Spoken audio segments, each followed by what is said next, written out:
We're told you shouldn't judge a book by its cover. Can you like a book purely for its title?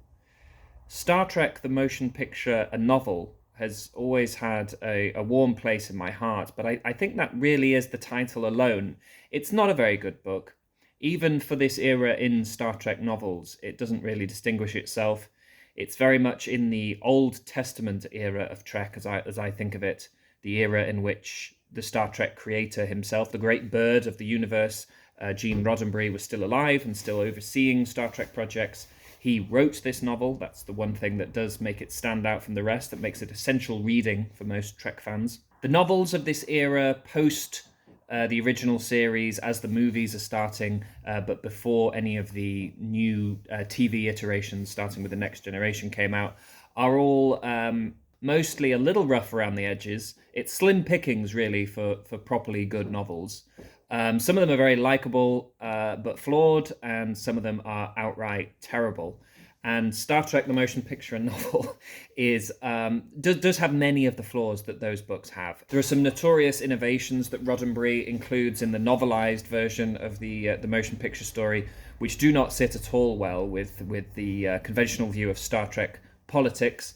Included amongst those are the Elon Musk-esque brain implant, by which Starfleet contacts its members by flashing information into their brain. Brain implants would be used in a later Star Trek series to demonstrate the brutality of a decidedly undemocratic regime. Here they are being used by Starfleet to contact Kirk himself. There is the extremely grotty horniness of the book. Like some of the worst moments in the original series itself, there's a seedy sort of blend of new age, free love, high-spiritedness meeting old-fashioned perviness. And this is something I always think about Star Trek. It's justly celebrated for its progressiveness, but some people go a little bit too far and present it almost as if it is a liberal fantasy, a purely liberal fantasy, a dream that comes from a committedly liberal, progressive perspective. And I just don't think that's true, especially of this early Trek. It's much more of a conservative dream, but it's a little more nuanced than that. It's the dream of a conservative who's trying out progressive ideas. I'm reminded, especially when it comes to gender relations, I'm reminded that Gene Roddenberry is not of the free love, sexual revolution generation. He's not cresting that wave. He is of the generation before that. He's the parents.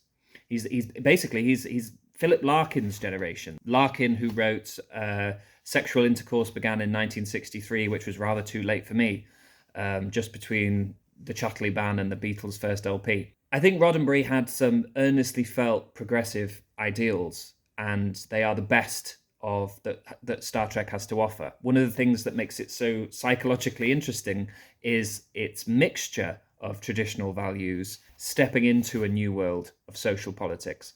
But anyway, back to this novel. What does distinguish it is that the great bird himself, Gene Roddenberry, wrote it. And besides all of the mad, disgusting sex stuff and the brain implants, one of the most interesting things that Roddenberry does is start his whole novel but with an introduction from Kirk himself in character, rebuking the chroniclers of his 5-year mission for lionizing him as a modern Ulysses. Gene Roddenberry then responds to Kirk with his own in-character introduction, saying that it's rather odd that Kirk chose him to write this story, given that he had been involved in chronicling that original 5-year mission. In other words, the material from the original series. So in the space of two very short little introductions, Gene Roddenberry places himself as a character into the Star Trek universe, almost as if that original series was not quote-unquote reality, but a flawed depiction of historical events. It's a fascinating and very casual meta touch. It's almost a shame that the whole novel doesn't deal with the idea of Roddenberry, the flawed hagiographer of Kirk and his crew. but instead just tells the story of their encounter with Vija. You know, there's recently been quite a lot of movies and franchises dealing with their own fame and their own reputation, which perhaps have contributed to a sense that shows and movies being self-aware about their own reputation is something that's a relatively new innovation. Books like this prove that not to be the case, and if there's one thing that is to be said for this rather chaotic Old Testament era of the Star Trek canon, is that they did really balmy stuff. There's a short story collected in The New Voyages, which was basically fan fiction. Short stories written by fans of the show after its cancellation, when it looked like there was probably not going to be any more Star Trek for all they knew.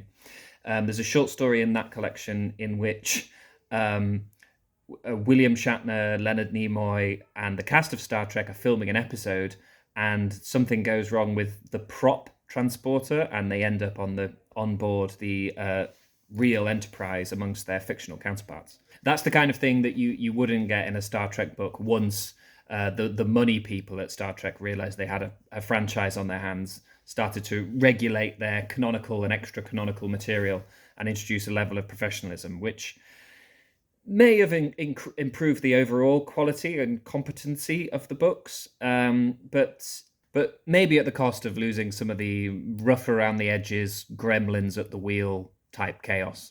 Anyway, this isn't really a book recommendation. I can't really recommend Star Trek the Motion Picture, a novel, in good faith. Perhaps I need to put together a video on Star Trek novels I would recommend. Let me know in the comments if you would like that kind of video, or if there's a book that you like based purely on the title alone.